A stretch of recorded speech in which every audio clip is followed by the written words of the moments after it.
warahmatullahi wabarakatuh. Alhamdulillahi bi ni'matihi tatimmus shalihat. Wassalatu wassalamu ala sayyidis sadat wa ala alihi wa ashabihi al-anjumin nayyirat. Amma ba'd, faqad qala Allah ta'ala a'udzu billahi minasy syaithanir rajim. Bismillahirrahmanirrahim. Wa an ya'buduni hadza siratun mustaqim. Shadaqallahul azim. Bapak Ibu hadirin hadirat segenap jamaah pengajian Majelis Ta'lim Mushola Al-Hikmah seluruhnya yang dimuliakan Allah Subhanahu wa taala, wabil khusus segenap pengurus mushola yang saya muliakan, saya hormati. Pertama, puji syukur kita haturkan kepada Allah dengan kalimat alhamdulillahirabbil alamin, bahwa pada malam hari ini kita hadir dan berkumpul di majelis yang mulia tidak sebagaimana biasanya, karena malam hari ini kita akan melaksanakan tawakuf sementara dalam rangka menyambut datangnya bulan suci Ramadan. Maka mudah-mudahan hadir kita, kumpul kita di majelis ini senantiasa dicatat oleh Allah sebagai bagian dari amal ibadah, serta Allah berikan pahala kepada kita. Amin ya Allah ya Rabbal alamin. Salawat teriring salam kita haturkan kepada junjungan kita baginda Nabi Muhammad sallallahu alaihi wasallam, para keluarga, para sahabat dan para pengikutnya sekalian. Hadirin hadirat rahimakumullah, mari kita awali dengan berdoa. Mohon kepada Allah semoga Allah tambahkan kepada kita ilmu yang bermanfaat. Bismillahirrahmanirrahim. La ilaha illallah. Astaghfirullah. Allahumma salli wa sallim ala sayyidina Muhammadin wa ala ali sayyidina Muhammad.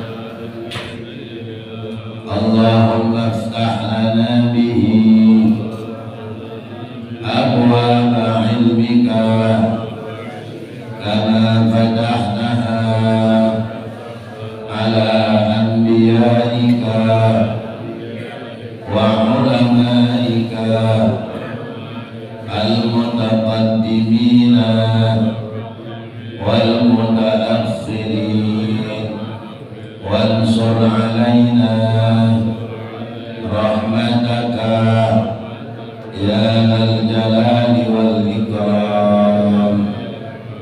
Biniyatil qabul wa tamami kulli sa'il maqbul ala ma nawayna wa ala ma bihi aslafuna wa ila hadratin Nabi Muhammadin sallallahu alaihi wasallam wa ila man bala wa amara hadha al-musalla wa ila musannifi hadha al-kitab wa ila arwah abaina wa ummahatina wa ajdadina wa jaddatina wa a'mamina wa ammatina wa akhwalina wa khalatina wa masyayikhina wa asatidana wa liman lahu haqqun alaina aynama kanu fi quburihim anna Allah al-karim tabashshahum birrahmah wal maghfirah wa yu'li darajatihim wa yuskinuhum al-jannah. Al-Fatihah. A'udzu billahi minasy syaithanir rajim. Bismillahirrahmanirrahim. Alhamdulillahi rabbil alamin. Ar-Rahmanir Rahim. Maliki yaumiddin. Iyyaka na'budu wa iyyaka nasta'in. Ihdinas siratal mustaqim. Siratal ladzina an'amta 'alaihim ghairil maghdubi 'alaihim waladdallin. Amin. Bapak Ibu hadirin hadirat rahimakumullah, kita sudah berada di tanggal 18 bulan Sya'ban. Bulan Sya'ban ini adalah bulan di mana kita umat Islam mempersiapkan diri untuk melaksanakan melaksanakan ibadah bulan suci Ramadan. Oleh karena itu Sya'ban disebutnya bulan naik, bulan naik atau mendaki, atau kata orang kita munggah. Ya, kalau orang Jawa bilang nyadran, ya, munggah. Karena memang sebentar lagi kita akan masuk bulan suci Ramadan. Ada beberapa keistimewaan yang terjadi di bulan Sya'ban terkait dengan apa yang dikerjakan oleh baginda Rasulullah Sallallahu Alaihi Wasallam. Yang pertama, di bulan Sya'ban itu terjadi pemindahan arah kiblat umat Islam. Dulu umat Islam itu waktu mula-mula diperintah sholat, Rasulullah masih di Mekah, sholatnya menghadap ke Masjidil Haram. Karena perintah sholat itu 2 tahun sebelum hijrah. Berarti kurang lebih 2 tahun umat Islam sholatnya menghadap ke Masjidil Haram. Tetapi ada yang menghalangi, yaitu bahwa di sekitar Ka'bah masih banyak patung-patung berhala. Sebab Ka'bah kota Mekah masih dikuasai oleh orang-orang kafir. Lalu kemudian Rasulullah dan sahabat-sahabatnya hijrah ke Madinah. Sesudah sampai di Madinah, Rasulullah dan umat Islam diperintahkan melaksanakan sholatnya kiblatnya ke Baitul Maqdis, yaitu Al-Aqsa. Berarti umat Islam pernah kiblatnya berpindah. Alasan pertama bahwa karena di Masjidil Haram di sekitar Ka'bah masih banyak patung berhala, memberikan isyarat supaya patung berhala ini dibersihkan. Caranya bagaimana? Yaitu terjadilah namanya Fathu Makkah. Nanti tahun ke-9 masuk tahun ke-10 Hijriah, umat Islam itu memerangi orang-orang kafir Mekah, yang kemudian orang-orang kafir Mekah itu mereka tidak ada perlawanan. Akhirnya umat Islam dengan mudah menguasai kota Mekah. Kata Rasulullah, la hijrata ba'da fathi Makkah. Gak ada lagi hijrah kalau sudah terbukanya, dikuasainya kota Mekah. Nah, ayatnya jelas, idza jaa nasrullahi wal fath wa ra'aitan nasa yadkhuluna fi dinillahi afwaja fasabbih bihamdi rabbika wastaghfir innahu kana tawwaba. Surat apa itu? Setahunya surat idza jaa. Padahal surat An-Nasr, Nasrullah, pertolongan Allah. Nah, selama di Madinah umat Islam kiblatnya ke Baitul Maqdis kurang lebih 16 bulan.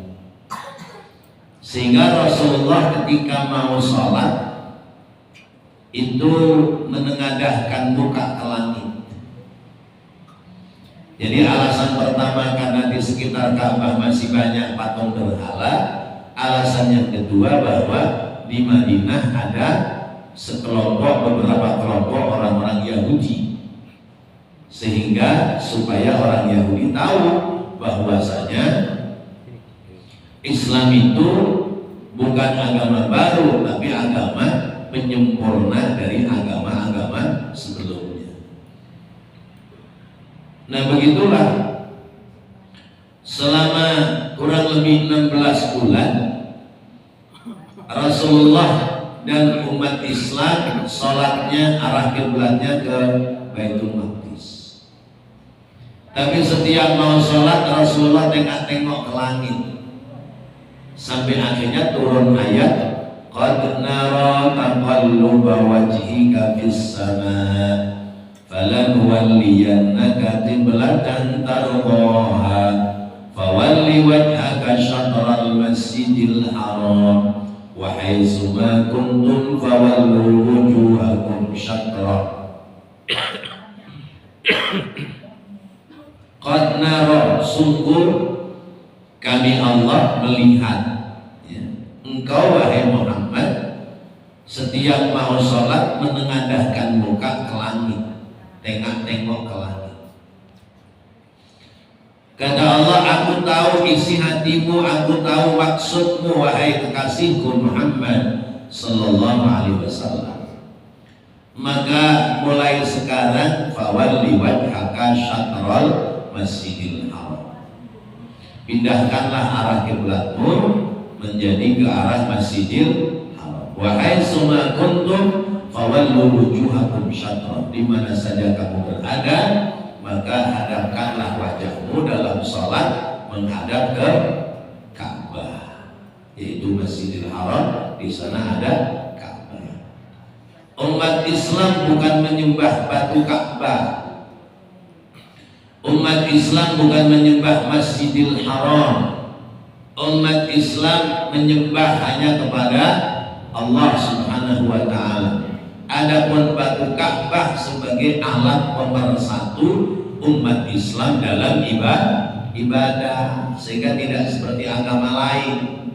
Kalau agama lain mau bikin tempat ibadah sesuka-suka dia, tapi kalau Islam mau bikin tempat ibadah harus ya, arahnya menghadap ke kiblat. Kiblatnya adalah Masjidil Haram atau Ka'bah. Nah, Rasulullah saat itu sedang melaksanakan sholat zuhur dan asar ya. Yang mengatakan, ada yang mengatakan sholat asar karena sholat 4 rakaat. 2 rakaat pertama Rasulullah sholat masih menghadap ke Baitul Maqdis. Tapi turun ayat suruh berbelok ke Masjidil Haram, maka 2 ayat berikutnya, 2 rakaat berikutnya Rasulullah sholatnya menghadap ke Masjidil Haram. Jadi 2 kiblat, maka masjidnya disebut Masjid Qiblatain. Pak Haji ini udah sholat di sana ya. Bapak-bapak ingin sholat di sana? Mau? Udah kapan mau jalan saya antar? Ya. Pakai ibadah haji boleh, ibadah umroh boleh. Nanti mampir di Masjid Qiblatain, sholat sunat 2 rakaat di sana. Nah, itu peristiwa yang pertama terjadi di bulan Sya'ban. Berarti ini peristiwa yang dahsyat karena umat Islam dipindahkan kembali arah kiblatnya ke Masjidil Haram. Bisa kita bayangkan seandainya sampai hari ini umat Islam kiblatnya ke Baitul Maqdis, kayak apa kebencian orang-orang Yahudi terhadap orang Islam. Sementara kiblatnya sudah ke Masjidil Haram saja, orang Yahudi tetap ingin menghabisi etnis umat Islam yang ada di negeri Palestina. Nah, itu poin pertama. Lalu kemudian poin yang kedua, dalam bulan Sya'ban itu turun ayat yang memerintahkan kita untuk bersolawat kepada baginda Rasulullah SAW, yaitu ayat yang mengatakan innallaha wa malaikatahu yusalluna 'alan nabi ya ayyuhalladzina amanu sallu 'alaihi wa sallimu taslima Allahumma salli wa sallim wa barik 'alaihi. Ini ayat turun di bulan Sya'ban. Maka bulan Sya'ban ada orang menyebutnya bulannya Rasulullah karena ada perintah sholawat kepada Rasulullah. Bulan Rajab bulannya Allah, karena di bulan Rajab ada perintah sholat. Sholat adalah menghambakan diri kepada Allah. Karena itu kita dianjurkan untuk memperbanyak bersolawat. Ini ayat turunnya di bulan Sya'ban. Jadi ada keistimewaan yang kedua bulan Sya'ban adalah kita diperintah bersolawat kepada Rasulullah Sallallahu Alaihi Wasallam. Lalu kemudian yang ketiga, peristiwa yang penting yang terjadi terhadap Rasulullah Sallallahu Alaihi Wasallam, yaitu bahwa Rasulullah di akhir bulan Sya'ban ziarah kubur.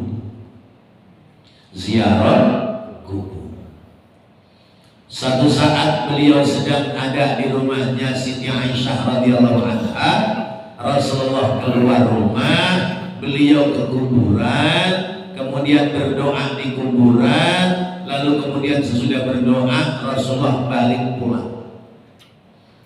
Dan itu dilihat oleh Siti Aisyah radhiyallahu anha. Siti Aisyah melihat Rasulullah angkat tangan, tandanya berdoa dan mengusapkan ke muka. Lalu Rasulullah pulang. Sehingga Siti Aisyah mengabarkan bahwa Rasulullah tadi malam ziarah kubur, yaitu di akhir bulan Sya'ban. Nah, ini yang kemudian menjadi dasar bagi sebagian besar umat Islam di Indonesia, ya, ziarah kubur menjelang masuk bulan Ramadan, yaitu akhir bulan Sya'ban. Kemarin hari Minggu sudah beberapa 2-3 orang sudah banyak yang ziarah. Nah, minggu depan nih Sabtu Minggu ya, baru padat penuh ya. Kalau nggak hujan enak, kalau hujan ya ribet ya, becek semua. Nah, jadi ini ada dasarnya bahwa ziarah kubur dikerjakan oleh Rasulullah SAW. Sehingga kita silakan ziarah kubur. Yang penting ziarah kubur, jangan ziarah ke kubur. Kalau ziarah kubur boleh, kalau ziarah ke kubur jangan. Sebab kalau ziarah ke kubur orang boleh mati ke kubur. Maka ziarah kubur boleh, ziarah ke kubur yang tak boleh.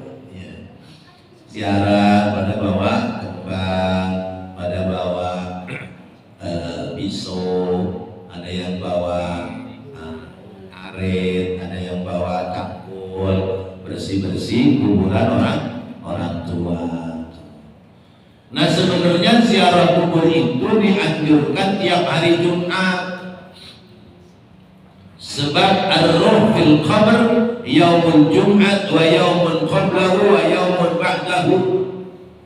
Roh orang mati itu ada di dalam kuburannya kalau hari Jumat, hari sebelum Jumat, dan hari sesudah Jumat. Jadi kalau hari Jumat gak sempat ziarah, Kemis gak sempat ziarah, Sabtu, karena rohnya sedang ada di kuburannya. Ini yang bicara Rasul, ya, yang bicara Rasul. Nah, kita ziarah kubur, kira-kira yang di dalam kuburan tahu nggak kalau kita datang? Tahu lah, ya. Masa nggak tahu? Ya, tahu. Ya, kita ziarah, datang, kemudian bersihin kuburan orang tua kita, lalu kita baca Yasin, zikir, tahlil, ditutup dengan doa. Masya Allah, senang banget orang tua. Sekarang jangankan sudah di dalam kuburan jasadnya, kita masih di dunia aja, kita punya anak, malam Jumat nggak usah kita ajarin, nggak usah kita omongin, dia baca Yasin, zikir, tahlil, dia doa, seneng nggak kita? Seneng. Ya Allah, alhamdulillah anakku malam Jumat baca Yasin, zikir, tahlil, padahal aku masih hidup. Menandakan besok kalau aku mati, dia nggak bakal lupa baca Yasin, tahlil buat orang tua. Sekarang orang tua punya anak, malam Jumat bukan Yasin tahlil tapi main gitar, seneng apa sedih? Sedih kita, ya Allah, bocah malam Jumat kagak ada ngerti-ngertinya, ngajak temennya main gitar, main seruling, main tabok-tabokan, Masya Allah. Bagaimana saya sudah mati, saya masih hidup aja nggak ngerti. Tuh, gambarannya begitu. Adapun ada orang lain yang menganggap ziarah kubur, berdoa di kuburan itu bid'ah, biarin aja. Itu urusan orang lain. Karena kalau mendoakan itu dilarang, mendoakan itu bid'ah, sekarang nyumpain boleh gak? Mari bapak-bapak kita sumpahin, ya, almarhum si Anu mudah-mudahan masuk neraka, boleh gak? Lah enggak, berarti kan bolehnya didoain, bukan disumpahin. Masya Allah. Ada orang-orang yang nggak mau ziarah kubur. Kalau orang nggak mau ziarah kubur, apalagi kuburannya nggak dibayar perpanjangannya, bukan kuburannya diperpanjang. Kalau kuburannya diperpanjang repot, kuburan orang lain pada kena semua. Ya, diperpanjang itunya apa? Surat-surat ya izin kuburannya. Itu kalau kita ziarahi, kemudian ada diperpanjang surat-suratnya, kuburan masih tetap ada. Tapi coba kalau nggak pernah ziarah, udah nggak pernah ziarah, lalu kemudian nggak ada inisiatif memperpanjang apa itu masa berlakunya kuburan orang tua kita, hilang udah. Kuburan orang tua kita hilang. Begitu ziarah udah berganti namanya orang lain, berbuat kubur orang lain. Jadi makanya orang-orang luar NU seperti orang Muhammadiyah juga sekarang pada ziarah kubur, setidaknya nengokin kuburan orang tuanya masih ada apa enggak. Nah, kita ziarah kubur, datang bawa kembang, bersihkan, bawa kembang. Nah, kembang ini ada makna, ya, nebarin kembang di pusara orang tua, itu maknanya adalah wangikanlah nama baik orang tuamu lewat akhlak perbuatanmu. Jadi kita ziarah kubur, kita menebarkan bau wangi, artinya wangikan nama orang tua. Bagaimana mewangikan nama orang tua? Berbuat baik kita dalam hidup. Ketika kita berbuat baik, siapa tuh? Oh, Pak Anu pantas dulu orang tuanya tukang ke masjid, tukang ke musola, tukang ibadah. Pantas, wajar kalau anaknya tukang ibadah. Coba kalau orang tuanya tukang ibadah, anaknya tukang mabok. Ya Allah, kasihan banget tuh ya bapaknya. Udah di kuburan anaknya mabok mulu, coba. Berarti kan nggak mau wangi kuburan orang tua, nggak wangi nama baik orang tua. Maka datang kuburan, zikir doa, pakai adab, pakai akhlak. Orang ke kuburan itu sebelum masuk kuburan ucap salam. Yang sering ucap salam sering dikenali oleh mereka. Kalau kita lewat kuburan, ya, itu baca Fatihah ila arwahi, ya, ila arwahi, semua jenazah, semua mayit yang ada di kuburan ini, ila arwahi man fi hadhil maqbarah. Ya Allah, saya sampaikan kepada arwahnya orang yang ada di kuburan ini semua. Al-Fatihah. Sambil jalan naik motor nggak apa-apa. Kalau lewatnya pas ngalor ke sana itu yang arah mau ke kelurahan atau ke RW 17, sambil baca kulhu ya, 3 kali Al-Falaq, An-Nas, tutup doain Allahumma ighfir lahum warhamhum wa'afihim wa'fu anhum. Itu mereka nanti kenali kita. Kalau kita lewat nggak doain, kata mereka, tuh orang Kenapa? Biasanya lewat doain, nggak doain. Maka saya sampai keluar rumah lewat kuburan pasti baca Fatihah. Saya takutnya kalau nggak baca Fatihah, malam-malam ada yang datang ke rumah, Pak Ustadz, kenapa tadi siang lewat nggak baca Fatihah? Iya kan bingung kita jawabnya. Iya nanti. Seperti misalnya riwayat Imam Jalaluddin As-Suyuti, ya, ketika lewat kuburan, di situ ada kuburan gurunya, ya, lupa mengkhususkan kepada gurunya, kakinya dipegangin, ya, kakinya dipegangin begitu. Awana khususan ila rohi guru saya Al-Fatihah, lepas jalan. Kalau kita nggak mungkin kaki kita dipegangin, ya kita bisa pingsan di situ, ya. Kelasnya beda gitu. Nah jadi ada adabnya, kata ucap salam, terus kemudian upayakan tidak menginjak kuburan orang-orang Islam, cari selah-selahnya. Terus jangan merokok, jangan menyalakan api. Kalau mau merokok nanti kalau sudah keluar dari kuburan. Terus kemudian jangan mengotori kuburan. Maka saya kadang bingung, ada orang yang kalau pagi sama sore justru melepas binatangnya ke kuburan biar beraknya di kuburan. Iya, padahal anjing punya si Mary. Iya. Pagi sama sore belum ada yang ngawangin itu, mestinya tuh kepala kuburan ngomong, jangan dong, ini kan kuburan orang Islam, masa iya buat berak anjing, ya. Nah jadi ada adabnya, ada tata keramanya. Kita doa, zikir, doa untuk orang tua kita. Itu bagusnya emang kalau dekat ya tiap hari Jumat kita dan ziarah. Nah minimal kita mau masuk Ramadan kita ziarah kubur, karena di situ ada tuntunan yang disampaikan oleh Rasulullah Sallallahu Alaihi Wasallam. Pendeknya bulan Sya'ban, bulan dimana kita harus silaturahim kepada yang masih hidup, juga silaturahim kepada saudara kita, keluarga kita yang sudah meninggal dunia. Kita pahamin, kita kirim doa. Nah Bapak Ibu hadirin hadirat rahimakumullah, Sya'ban mau masuk bulan Ramadan bulan istimewa buat kita. Maka ngaji pun sementara ditawakufkan. Nanti nyambung ngajinya, ngaji tarawih, ngaji kuliah subuh, ya mungkin ada kuliah subuh kali ya. Ya ada salat tarawih, untuk tarawih kita ngaji, ya Masya Allah kita ngaji. Jadi ngajinya khusus masuk bulan Ramadan, karena Ramadan ini istimewa buat kita umat Islam.